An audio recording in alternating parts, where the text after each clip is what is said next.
जय हिंद। आप सभी का स्वागत है हमारे YouTube चैनल बिलोटी टीचिंग सेंटर में। और हम लोग आज पुनः फिर से एक नया टॉपिक पढ़ेंगे रसायन शास्त्र का। और जो भी हमारी वीडियो को देख रहे हैं तो सबसे रिक्वेस्ट है कि आप लोग इसे सब्सक्राइब करें, और जो भी बच्चे इस वीडियो को देख रहे हैं उनके समझ में आ रही है तो वो अपने सर्कल में अपने फ्रेंड के पास शेयर भी करें, इस वीडियो को लाइक भी करें। और जहाँ भी आप लोगों को कोई त्रुटि लगे या समझ में ना आए, कमेंट में ज़रूर कमेंट बॉक्स में कमेंट करें। हम लोगों ने पढ़ा अभी तक रासायनिक अभिक्रिया यानी केमिकल रिएक्शंस, रासायनिक समीकरण यानी केमिकल इक्वेशन। कल मैंने पढ़ाया इक्वेशन कितने प्रकार के होते हैं, यानी आपके रासायनिक समीकरण दो तरह के होते हैं, एक होता है बैलेंस्ड, एक होता है अनबैलेंस्ड, यानी संतुलित और असंतुलित। उसके बाद मैंने आपको पढ़ाया द्रव्यमान संरक्षण का सिद्धांत, वो भी आप पढ़े। चलिए आज कुछ रासायनिक इक्वेशंस को यानी कुछ केमिकल इक्वेशंस को हम लोग सॉल्व करेंगे या उसको बैलेंस्ड करेंगे। आप लोग देख रहे होंगे बोर्ड पे लिखा हुआ है AlCl2 प्लस CaOH अभिक्रिया करके बनाते हैं, यानी रिएक्शंस करके बनाते हैं AlOH का होल थ्राइस प्लस CaCl2। सबसे पहले हम बाईं ओर यानी लेफ्ट साइड और दाईं ओर इनकी संख्याओं को देखेंगे। Al 1 है, Cl 2 है, Ca 1 है, OH 2 है।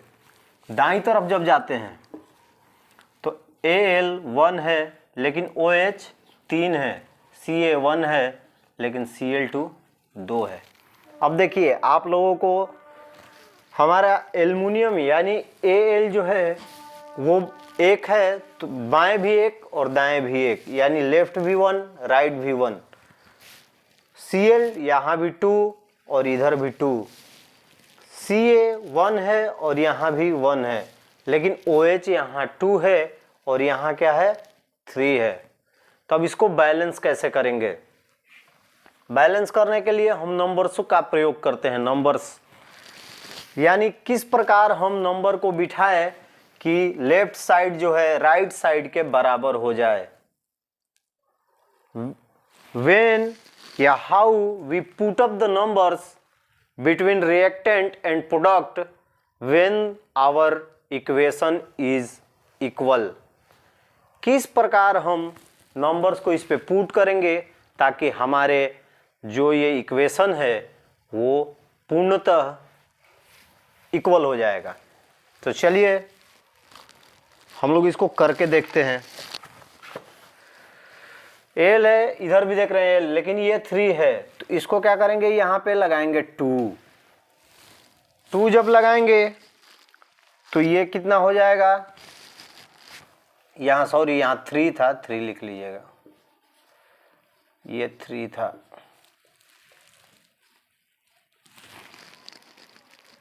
यहाँ पे 2 ही था।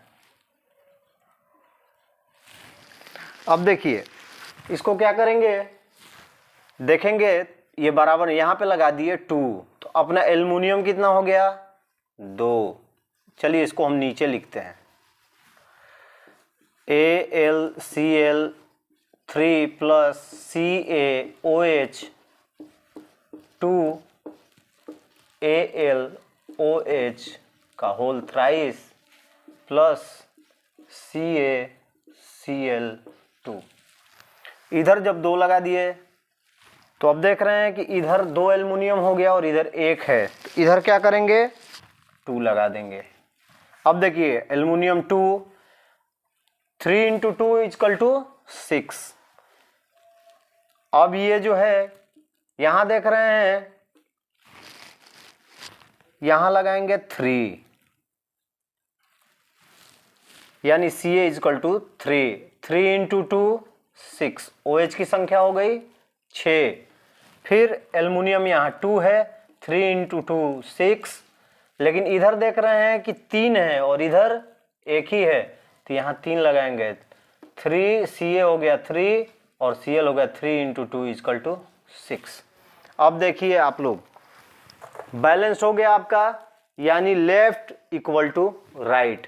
पहले में क्या था, लेफ्ट और राइट जो दोनों थे वो बराबर नहीं थे, लेकिन सेकंड वाले में जैसे ही हम put up the number in reactant it's equal to product, यानी सबसे पहले हम समीकरण यानी इक्वेशन को देखेंगे, उसकी नंबरिंग देखेंगे कि दायां साइड यानी उसका लेफ्ट साइड राइट साइड के बराबर है कि नहीं, और यदि नहीं रहा तो अपने अनुमानतः नंबर को हम डिजिट को रखेंगे और उसे हम बैलेंस कर लेंगे।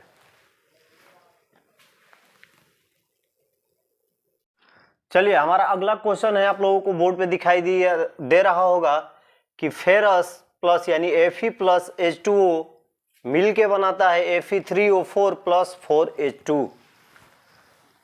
इधर फेरस की संख्या देखेंगे 1, इधर हाइड्रोजन 2, ऑक्सीजन 1, फेरस यहाँ 3, ऑक्सीजन 4, और ये हाइड्रोजन जो है वो 2 है, 4H2 नहीं, H2 लिख लीजिएगा। अब देखिए, इसको हम संतुलित करेंगे, तो संतुलित करने के लिए देखेंगे कि इधर आपका लेफ्ट साइड जो है वो राइट साइड के बराबर नहीं है।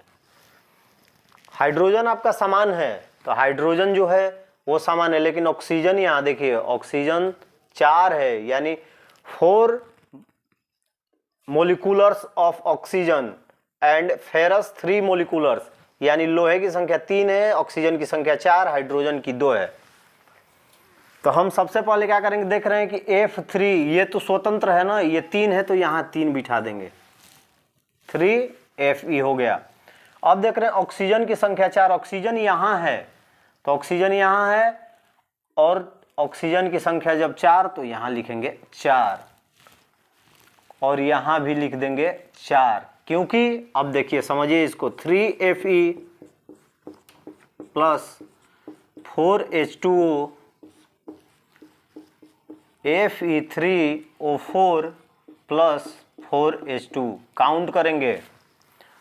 Fe की संख्या 3, हाइड्रोजन अब कितना हो गया, 4 × 2 = 8, ऑक्सीजन 4 × 1 = 4, Fe की संख्या 3, O की संख्या 4, 4 × 2 = 8। अब देखिए आपका समीकरण बराबर हो गया, यानी किसी भी असंतुलित समीकरण को देखने के लिए या समीकरण को संतुलित करने के लिए सबसे पहले हम देखते हैं कि उसका बायां पक्ष उसके दाएं पक्ष के बराबर है या नहीं है।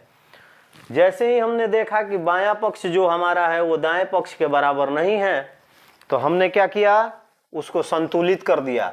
संतुलित जैसे ही किया तो हमारा बायां पक्ष जो है वो दाएं पक्ष के बराबर हो गया। उम्मीद है आप लोगों को समझ में आया होगा। यदि नहीं समझ में आया होगा तो एक बार कमेंट बॉक्स में कमेंट जरूर कीजिएगा, इसको नोट कर लीजिए। आपके सामने देखिए तीसरा क्वेश्चन है, बैलेंस ही करना है उसको। KClO3 मिलके टूट के बनाता है KCl प्लस O2, यानी पोटेशियम क्लोराइड और ऑक्सीजन। यहाँ पे संख्या देखेंगे, K का 1 है, Cl का भी 1 है, ऑक्सीजन का 3 है यानी 3 है। यहाँ K का 1 है, Cl का 1 है, ऑक्सीजन 2 है। देख रहे हैं KCl, K और Cl ये तो दोनों बराबर है। K and Cl are equal in both sides, but oxygen, the number of oxygen is not equal, यानी इधर 2 है और इधर 3 है, इधर 2 और इधर 3। तो इसको हम क्या करेंगे, ऑक्सीजन हमारा यहां देख रहे हैं 2 है। अब देखिए इसको हम जब संतुलित करेंगे, KCl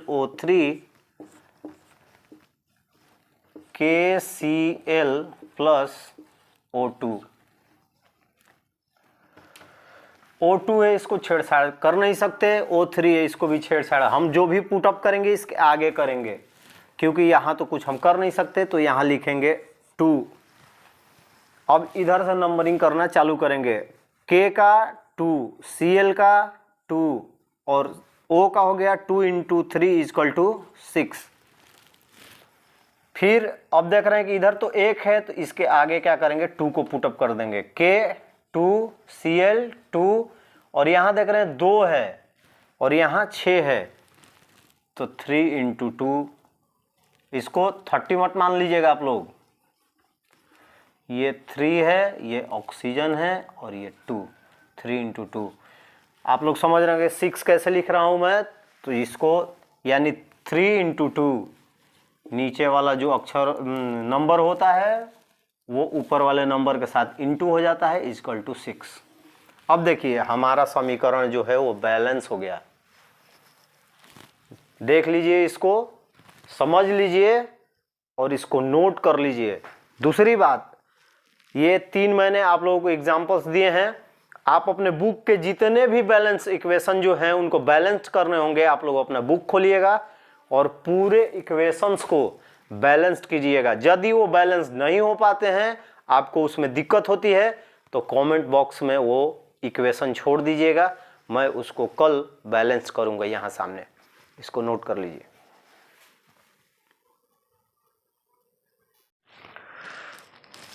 चलिए हम लोग संतुलित करना कुछ देखे, कुछ क्वेश्चनों को संतुलित भी किए, बैलेंस्ड किए। अब हमारा अगला टॉपिक है रासायनिक अभिक्रियाओं से हमें क्या क्या सूचनाएं प्राप्त होती हैं, यानी the information we get from chemical equations, यानी किसी भी रासायनिक अभिक्रिया हमें कौन कौन सी सूचनाएं देती हैं, उसमें जब हम निरूपण करते हैं या किसी रासायनिक केमिकल इक्वेशंस को निरूपण करते हैं, लिखते हैं, तो उससे हमें क्या क्या ज्ञात हो जाता है। सबसे पहले किसी भी इक्वेशंस को लिखने के लिए आपको सिंबल्स एंड फॉर्मूला की आवश्यकता होती है। यानी कोई भी रासायनिक अभिक्रिया हमें किसी भी अभिकारक और प्रतिफल के संकेत एवं सूत्रों का जानकारी देता है। दूसरा, कोई भी रासायनिक अभिक्रिया से हमें पता चल जाता है कि उस अभिक्रिया में कौन कौन से अभिकारक और कौन कौन से प्रतिफल भाग ले रहे हैं या उनकी अवस्था क्या है। तो देखिए हम लिखे हैं, आप लोग देखेंगे, अभिकारकों एवं प्रतिफलों के संकेत एवं सूत्र, the symbol and the formula of reactants and products, यानी रासायनिक समीकरण जो होता है वो हमें संकेत एवं सूत्रों की जानकारी देता है। दूसरा, अभिक्रिया में कौन कौन से पदार्थ भाग लेते हैं तथा कौन सा नया पदार्थ बनता है, यानी कौन से अभिकारक उसमें भाग ले रहे हैं और कौन सा प्रतिफल बन रहा है। The physical state of each component involve in the reaction, या उनकी अवस्था क्या है, गैस है, ठोस है, द्रव है। तो ये सब चीज़ें जो हैं ये कौन हमें सूचनाएं देता है, रासायनिक अभिक्रियाओं से हमें सूचनाएं प्राप्त होता है। तीसरा होता है परमाणुओं की संख्या का पता चलता है कि वो कितनी संख्याओं में हैं, तो लिखेंगे द नंबर्स ऑफ एटम। वो तीसरी सूचनाएं क्या देता है हमें, रासायनिक समीकरण यानी केमिकल इक्वेशन। तीसरी सूचना देता है द नंबर्स ऑफ एटम, यानी हमारे अभिक्रिया में कौन से परमाणु कितनी संख्या में भाग ले रहे हैं और कितनी संख्या में उनका निर्माण हो रहा है। आप लोग इसको नोट कर लीजिए, लिख लीजिए।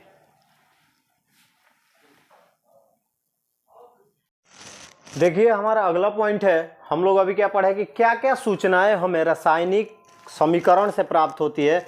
तो हम लोगों का अगला पॉइंट है रासायनिक समीकरण के लाभ क्या हैं, क्यों उपयोग करते हैं। जब किसी चीज़ का हम उपयोग करते हैं तो उससे हमें लाभ भी होता है। तो हमें रासायनिक समीकरण से क्या लाभ होते हैं। इम्पोर्टेंस ऑफ केमिकल इक्वेशंस, देखिए रासायनिक अभिक्रिया को जब रासायनिक समीकरण के रूप में लिखते हैं, when the chemical reaction written in chemical equation, यानी जब रासायनिक अभिक्रिया को रासायनिक समीकरण में लिखते हैं तो आपको कागज की भी बचत होती है, समय की भी बचत होती है। यानी किसी रासायनिक समीकरण से हमें कागज और समय दोनों की बचत होती है। तो हम देखिए लिखे हैं, किसी रासायनिक अभिक्रिया का समीकरण के रूप में निरूपण आसान होता है, इससे समय एवं कागज की बचत होती है।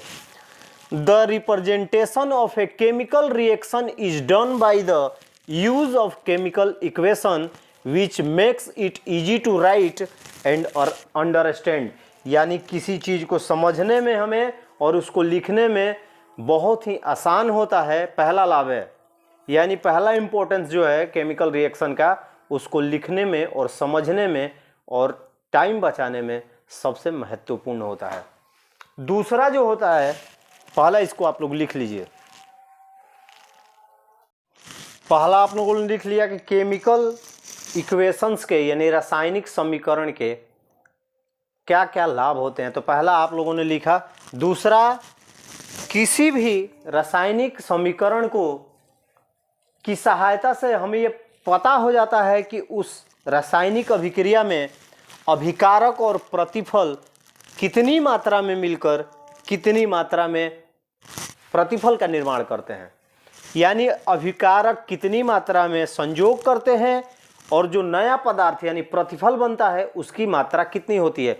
यानी किसी इक्वेशन से, किसी समीकरण से हमें साफ साफ ये पता चल जाता है कि कितनी मात्रा में अभिकारक मिलकर कितनी मात्रा में प्रतिफल का निर्माण करते हैं। यानी रासायनिक समीकरण की सहायता से प्रतिफल की एक निश्चित मात्रा निर्माण के लिए अभिकारकों के द्रव्यमान की गणना ठीक ठीक कर लेता है, यानी कितनी मात्रा मिलकर कितना बनाया। The amount of a reactant need to prepare a product can be known actually by a chemical equation. उम्मीद है आप लोगों को यह समझ में आ गया होगा रासायनिक समीकरण के लाभ। तो अब आप लोगों का आज ये आखिरी क्वेश्चन रहेगा। थोड़ा टाइम मेरे को आज कम मिला।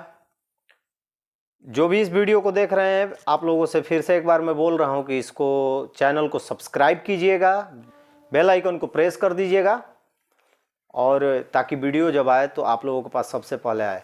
और आप लोगों के लिए एक जानकारी मैं बता दूं, अभी रेंडमली आपका क्लास चल रहा था, लेकिन कल सोमवार से आप लोगों का 2 दिन केमिस्ट्री, 2 दिन फिजिक्स और 2 दिन बायोलॉजी की क्लास चलेगी।